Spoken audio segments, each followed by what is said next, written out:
Upon the death of my client's late dad, there was a litigation between the concubine to the man who has about 3 children for him.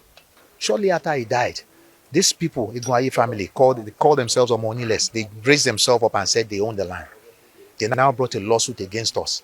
They wrote a counter petition against my clients, that's the Iguayi people, that they came there, they stole there. The same thing he's saying, I read it, was the same thing he wrote against the Iguayi people, including his father's wife that was living in the property.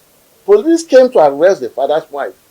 A so-called lawyer that knows what it takes to do an undertaking will flagrantly mess up with what he wrote, he committed himself to.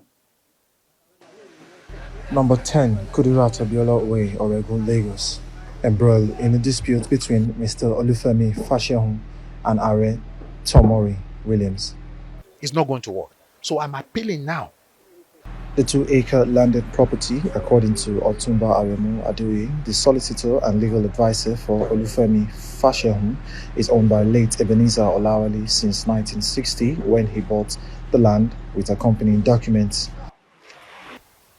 So all the documents as regards this land have been perfected. Upon the death of my client's late dad, there was a litigation between the concubine to the man who has about 3 children for him, and she went to court. We are in court with you. The rational thing a human being could do is to wait for the outcome of the matter in court. And if the court says the land belongs to them, you move ahead. The judgment delivered by Honorable Justice Oyabo said that she was not legally married to the man, and as at the time she claimed that she's married to the man, the marriage between Mr. Olufemi FASHEUN, that is my own client, and his own mother, who is still alive, is suspicious. So the court denied her that access. As of last week, I met with the leadership of the General Investigation Section in Alagbon, and I believe, I'm repeating, I believe they are doing their best to making sure that they stop the possible breach of peace being perpetuated. My dad bought this property, number 10 Kudirat Abiola, Oregun, Lagos, back in 1960. He lived there.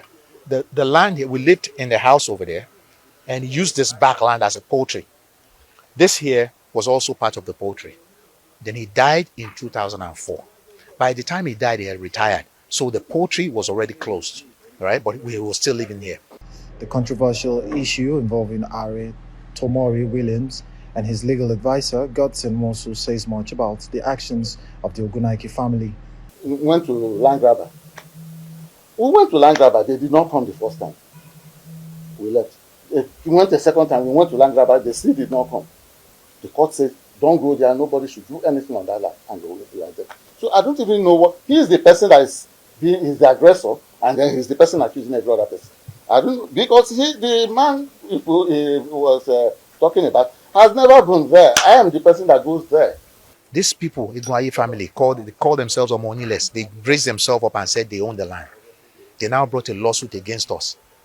This is land that their forefathers sold years ago. So now they went and made fictitious papers.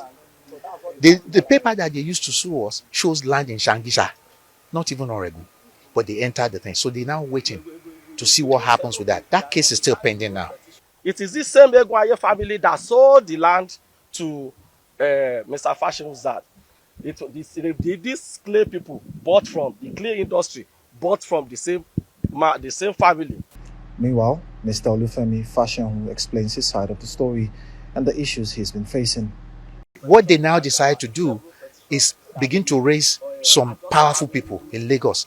Odumba, who was one of them, that one came up again and said he bought the land in 1994. This guy's a notorious land grabber. They call him Babaito. There's no way he could have bought the place because my dad was still living here. Because as of last week, I met with the leadership of the General Investigation Section in Alagbon, and I believe, I'm repeating, I believe they are doing their best to making sure that they stop the possible breach of peace being perpetuated by this fashion woman. A so-called lawyer that knows what it takes to do an undertaking will flagrantly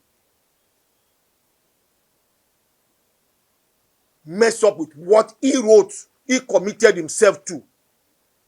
While the tussle persists with the case for the courts to be determined, it may be wise for both parties to keep to agreements signed with utmost respect until the courts have reached an agreement.